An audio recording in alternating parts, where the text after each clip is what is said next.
पाकिस्तान के खिलाफ सिंध तास मुआहदा मुअत्तल करने की शुरली छोड़ने वाले भारत पर चीन ने पानी का एटम बम गिराने की तैयारी कर ली है। चीन ने दरियाए ब्रह्मपुत्रा पर डैम की तामीर शुरू कर दी है, जिससे भारत की नींदें उड़ गई हैं। पाकिस्तान का पानी बंद करने की बड़के मारने वाले भारत को खुद पानी के लाले पड़ गए हैं। चीन ने तिब्बत में दरियाए ब्रह्मपुत्रा पर 168 अरब डॉलर की लागत से डैम की तामीर शुरू कर दी है और इसके क्या असरात होंगे, भारत को क्या मुश्किलात दरपेश होंगी, क्योंकि भारत जो है पर तुला हुआ है और पाकिस्तान के साथ हम देख रहे हैं कि जो सिंध तास मुआहदा है उसकी भी खिलाफ वर्जी कर रहा है। तो आगे क्या सूरत हाल होगी, भारत को क्या नुकसानात होंगे, इसी पर बात करने के लिए हमारे साथ मौजूद हैं साबिक कमिश्नर सिंध तास सैयद जमात अली शाह साहब, और इसके साथ साथ माहिर बैनुल अक़वामी अमूर सैयद मोहम्मद अली साहब ने भी हमें ज्वाइन किया है। जमात अली शाह साहब, सबसे पहले आपकी जानिब आऊँगी। जिस तरह से हम देख रहे हैं, अगर चीन ब्रह्मपुत्रा डैम जो है दरिया, अगर उसके ऊपर डैम बनाना शुरू कर दिया है तो भारत को इससे क्या क्या खतरात हो सकते हैं, और भारत का पानी अगर चीन रोक देता है तो फिर भारत क्या सिंध तास मुआहदे की जो खिलाफ वर्जी कर रहा है इससे बाज आएगा? बहुत शुक्रिया जी मोहतरमा। चाइना और इंडिया के साथ पानी पर कोई वायदा नहीं है कि किस तरह पानी रेगुलेट किया जाएगा, एक्सेप्ट कि 2006 में इनकी एक मीटिंग हुई थी और उसमें सिर्फ हाइड्रोलॉजिकल डाटा जो है वो शेयर करते हैं सतलुज रिवर का, क्योंकि सतलुज रिवर भी लोअर तिब्बत से जो है वो इंडिया में आता है, और ब्रह्मपुत्रा का भी जो है वो इंफॉर्मेशन जो है टू सर्टेन एक्सटेंट प्रोवाइड करते हैं, लेकिन कोई फॉर्मल एग्रीमेंट उनके दरमियान नहीं है। अभी चाइना ने जो तिब्बत का एरिया है इसमें तकरीबन 193 प्रोजेक्ट्स जो है ये प्रपोज किए हुए हैं और उसमें 60% जो है वो तो अभी प्लानिंग स्टेज में है। और ये जो बहुत बड़ा एक प्रोजेक्ट है, ये जो है 19 जुलाई को चाइना के प्राइम मिनिस्टर ने जिसकी इनॉग्रेशन की है,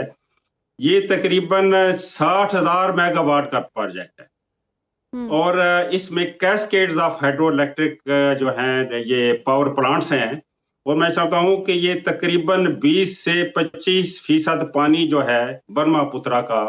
इसकी कैपेसिटी है कि इसके डैम में मौजूद होगी, जिससे ये पावर जनरेशन तकरीबन 60,000 मेगावाट तो इंस्टॉल कैपेसिटी है, लेकिन ये 300 बिलियन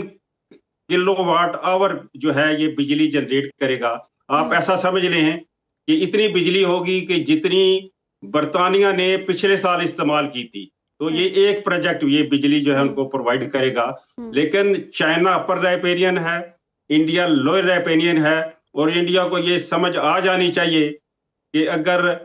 लोअर राइपेरियन का पानी अपर राइपेरियन रोकेगा तो ये सूरत हाल इंडिया के साथ भी फ्यूचर में ये डेवलप हो सकती है। ऑल्दो कि चाइना ने ये कहा है कि run of river hydro electric plants होंगे, लेकिन जाहिर है कि कैपेसिटी और कैपेबिलिटी इनहेरेंट्स जो है ये प्रोजेक्ट्स में डेफिनेटली होती है, पानी को स्टॉप करने की भी और ड्यूरिंग फ्लड जो है इस रिलीजेस की भी जो है ये कैपेबिलिटी और कैपेसिटी मौजूद होती है। अच्छा, और इंडिया के अगर ये नया डैम बन जाता है इन केस, तो फिर क्या सूरत हाल होगी, कितनी भारत की रियासतें हैं जो मुतासिर होंगी, और क्या भारत को फिर पानी की कमी का भी सामना हो सकता है?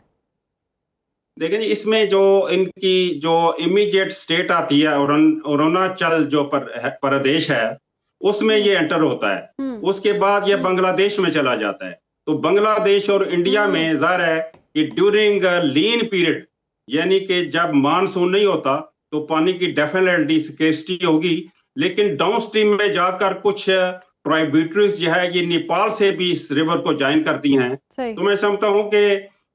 इनके जो चीफ मिनिस्टर थे अरुणाचल के,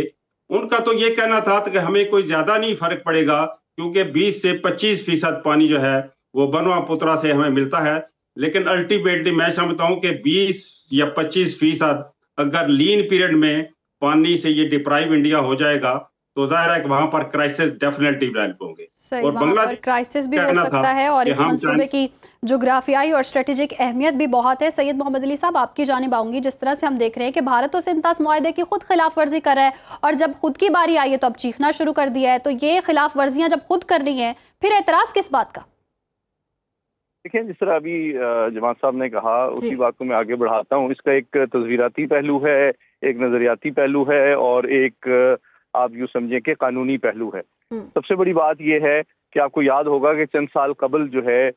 वजीर आजम मोदी ने बिल्कुल बाशिगाफ ऐलान किया था और धमकी दी थी कि खून और पानी एक साथ नहीं बह सकते, जो कि उनकी सोच और नजरिए की आईनादार है कि जनाब वो पानी को एक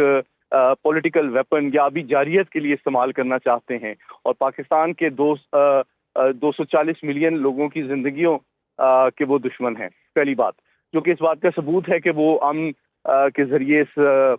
खित्ते को बरकरार नहीं रखना चाहते और यहाँ पे हर किस्म की जो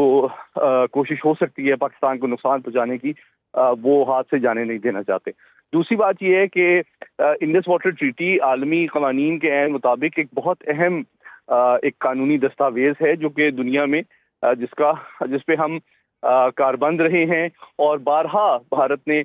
उसकी खिलाफ वर्जी की कोशिश की है। लेकिन अब जबकि हमारे हक के नतीजे में वो मुंह की खानी पड़ी, तो अब उन्होंने यही देखा कि पाकिस्तान की जरिए अफवाज की तो वो उनका तो सामना नहीं कर सकते, तो अब वो यही कर सकते हैं कि पाकिस्तान के साथ क्रिकेट खेलना बंद कर दें, पाकिस्तान का पानी बंद कर दें,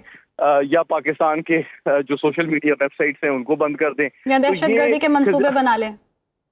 गर्दी के मंसूबे बना दें। तो ये इस बात का सबूत है कि वो इस बात को जांच चुके हैं, पाकिस्तान का वो सामना किसी भी मैदान में नहीं कर सकते, अब इन्हीं जरिए से पाकिस्तान को नुकसान पहुंचाएंगे। लेकिन जो चीन का मामला है उसमें बहुत अहम बात जिस जमात साहब ने भी कही, वो सबसे इम्पोर्टेंट ये है कि पाकिस्तान और भारत के मुकाबले में चीन और भारत के दरमियान कोई कानूनी पीटी मौजूद नहीं है। इसलिए भारत जो है चीन पे ये इल्जाम नहीं लगा सकता कि आप हमारे हुकूक की खिलाफ वर्जी कर रहे हैं, जबकि पाकिस्तान और इंडिया के केस में एक इंडस वाटर ट्रीटी एक बैन अवी कानून का दर्जा रखती है और उसकी खुल्लम खुल्ला खिलाफ वर्जी जो है पाकिस्तान को ये हक भी देती है कि हम आलमी फोरम में इसको उठाएं, भारत को बेनकाब करें और साथ ही साथ हर जो कौमी इंटरेस्ट का इंस्ट्रूमेंट ऑफ पावर है वो इस्तेमाल करें अपने दिफा के लिए और अपने हुकूक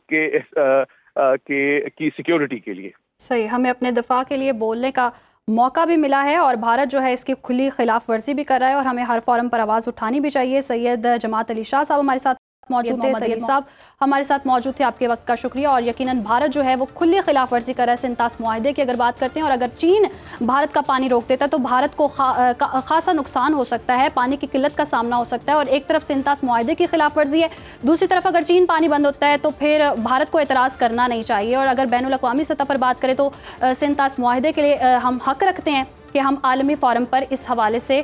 आवाज़ भी उठा सकते हैं और कानूनी चाराजोई भी कर सकते हैं। बाखबर रहिए हर जगह हर वक्त बर वक्त। अभी सुनो न्यूज का यूट्यूब चैनल सब्सक्राइब करें और बेल आइकन पर क्लिक करें और जानिए मुल्की और गैर मुल्की हालात व वाक़यात यकीन के साथ।